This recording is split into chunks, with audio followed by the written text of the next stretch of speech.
Hi everyone. So today we'll learn how you can download and install Postman on your Windows operating system.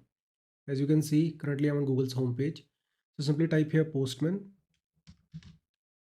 and search for it. It will be very first website. So click on the very first link. As you can see, I'm on the Postman homepage, and here I got three links.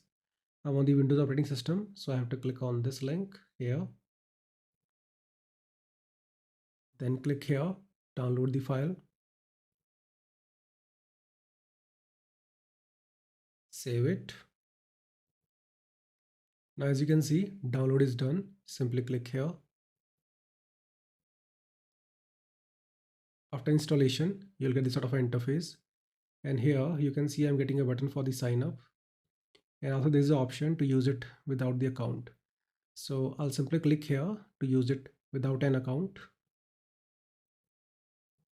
So once you click on that button, you'll get this sort of interface. You can see that dialog is completely gone. And now I can enter my URL and start using it. In case you want to sign up, you can simply click on this button if you have the account, or you can click here to create a new account. I'll click on sign in just to show how to sign in.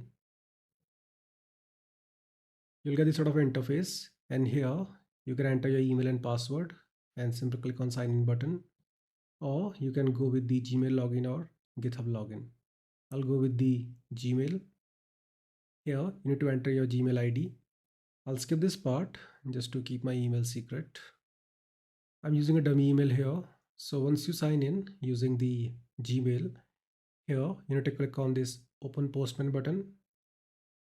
After logging in, you'll get this sort of interface, and you can see I'm no longer getting those sign in and create account buttons here because I'm already logged in. So that's enough for today. So I hope you understood how to download and install Postman on your Windows operating system. See you in the next video. Have a nice day.